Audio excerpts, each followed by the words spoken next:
단타매매를 좋아하고 잘하고 싶은 여러분들 모두 반갑습니다. 운명을 바꾼 돌파력입니다. 오늘은 마우스 움직임 없는 라디오 컨텐츠인데요. 다같이 한번 생각해 볼 만한 주제를 가지고 왔습니다. 유튜브에서 누가 100% 수익 냈다. 자, 이렇게 얘기를 들으면 나도 모르게 그 방법이 상당히 궁금해집니다. 이 사람은 상따로 얼마를 벌었네? 이 사람은 주도주 돌파로 얼마를 벌었네.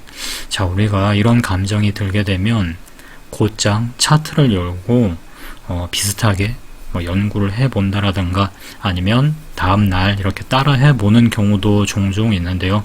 자, 그렇게 해서 며칠 해보면 수익이 날 수도 있습니다. 그때 여러분들은 어떤 생각이 드십니까? 아마도 마음 한켠에는 이거다. 이게 내가 찾던 그 방법이다. 자, 이런 생각이 좀 드실 수도 있습니다. 그렇게 매매가 몇 번 더 잘 되고 나면 아무래도 예수금을 조금 더 집어넣을 가능성도 많아지는데요. 저는 이랬던 적이 많습니다. 제가 해봤던 이제 과거의 경험이기 때문에 이런 얘기를 할 수 있는 건데요. 저 때는 유튜브는 없고 팍스넷을 통해서 이제 저도 이것저것 배우는 과정에서 방금 말씀드린 그런 행동들을 무수히 많이 했습니다. 그런데 이제 그렇게 시작하고 배운 방법들은 며칠 뒤에 이제 손실이 나기 시작한 경우도 당연히 많았는데요.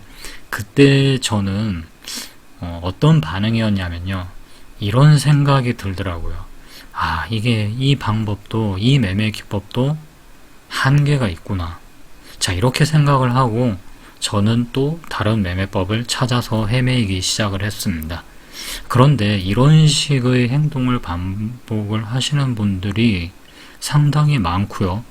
10년 정도, 심지어 주식 경력이 10년이 된 분들도 방금 제가 이야기 드린 부분들을 반복을 한다라는 사실입니다.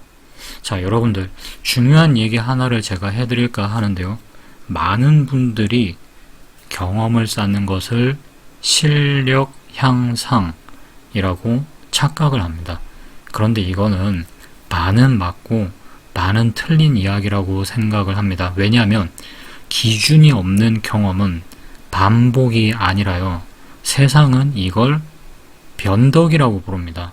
즉, 아무리 내가 다양한 기법을 이것저것 공부를 해서 써도 내가 어떤 조건일 때 이 기법이 잘 작동했다라는 그런 나만의 경험을 통한 기준이 없으면 그건 단순히 시도일 뿐이지 그걸 두고 우리가 훈련이라고 이야기를 하진 않습니다. 예를 들어 볼게요.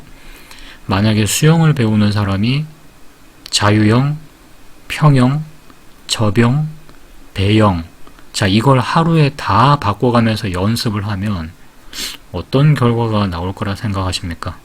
아니면 한 달 동안에, 아니면 좀 더 길게 잡아서 2달 동안에 자유형 했다, 평형 했다, 접영 했다, 배영 했다. 자, 이걸 싹 다 바꿔가면서 연습하면 아마도 기술은 늘지 않고 뭘 할 줄은 아는 것 같은데 희한하게 제대로 하는 게 아무것도 없네. 이런 상태가 될 가능성이 상당히 높아집니다. 여러분들도 경험을 하셨을 것 같은데요. 이상하게 한 기법에 내가 몰입을 하고 나서 그때서 이제 좀 뭔가를 알기 시작하고 수익이 조금씩 나잖아요. 그러면 기가 막히게 그 타이밍에 욕심이 좀 생깁니다.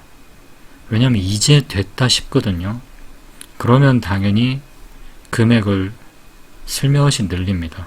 물론 이것도 제 경험 중에 하나고요. 그런데 이게 웃긴 게 금액을 딱 늘리잖아요. 또 기가 막히게 손실이 나기 시작하는데 그 이유 중에 하나가 이제 감정이 저는 달라졌기 때문이라고 생각을 합니다.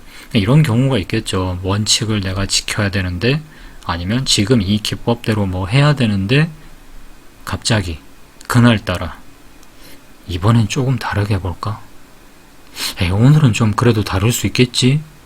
자, 이런 식으로 서서히 무너져 내려가더라는 겁니다. 그러고 나면 어떻게 될까요? 저는 매매 원칙과 기법 탓을 했습니다. 이 또 아무래도 이 기법이 문제인가 보네. 진짜 안 되겠다. 다른 기법을 좀 찾아봐야겠다. 자, 그래서 저는 이제 뭐 또 팍스넷도 뒤지고 네이버 카페도 막 엄청나게 한 10개 정도 가입을 해놓고 막 매일 들락날락거렸거든요. 그래서 이제 또 누가 뭐 유명한 좋아요 많이 받은 사람들의 그 매매일지가 막 카페 공지에 걸려요. 막 화려하게 내신 분들. 그러면 또 그 사람 글만 또 쭉 찾아가지고 그거 그대로 또 배우겠답시고 또 많이 따라 했죠. 어설프게. 그러다가 또 다시 결국은 처음 그 자리로 또 돌아왔습니다. 이 문제의 핵심은요, 여러분들, 변화 자체가 문제라는 게 아니라 저는 그 당시에 아무런 기준도 정해두지 않고 계속 변화를 시도했다라는 겁니다. 상따했다, 돌파했다, 눌림했다, 뭐 종배했다가 어떤 기준이 있지 않고요. 그때그때 그 시장 상황에 맞는 어떤 스마트한 영웅들이 탄생을 하는데 그 영웅들을 다 쫓아다닌 거예요, 저는. 그러다 보니까 기준이 없이 그냥 이것저것 다 했겠죠. 그래서 제가 드리고 싶은 이야기는 기준이 있는 실험만 이 시장은 경험으로 쳐주더라라는 겁니다. 예를 들어 돌파 매매를 할 때 뭐 거래 대금은 얼마 이상 이럴 때 내가 한다라든가 아니면 이슈가 있는 경우는 이런 종목들이 어떤 반응을 주었는지 이런 것들을 노트에 하나하나 기록을 다 해서요. 같은 조건일 때만 매매를 반복해보고 그리고 이런 반복을 최소 20번 이상 해보는 겁니다. 이게 실전 훈련이고 이걸 해야지만 소위 말하는 여러분들이 말하시는 경험이라는 게 실력으로 축적이 된다고 생각을 하거든요. 그래서 저는 이 말을 꼭 드리고 싶었습니다. 다양하게 해본 사람은 시도자일 뿐이고 똑같은 조건을 반복한 사람만이 그 매매법의 전문가가 되는 것입니다. 라고 오늘 이 말을 마음에 새기셨으면 좋겠습니다. 어떤 기법이든 좋습니다. 한번 정했다면 최소 1, 2개월 그리고 조건과 기준을 그대로 유지한 채 반복 실험을 해보시란 이야기인 거죠. 그러면은 진짜 여러분들이 처음으로 경험해 보시는 잘 되는 상황 그리고 안 풀리는 상황이 확연히 보이기 시작을 합니다. 자, 그래서 오늘 영상을 보시고 나도 제대로 된 나만의 기준을 만들어 봐야겠다 라는 생각이 드시는 분들은 제가 고정 댓글에 남겨두도록 하겠습니다. 지금까지 운명을 바꾼 돌파력이었습니다.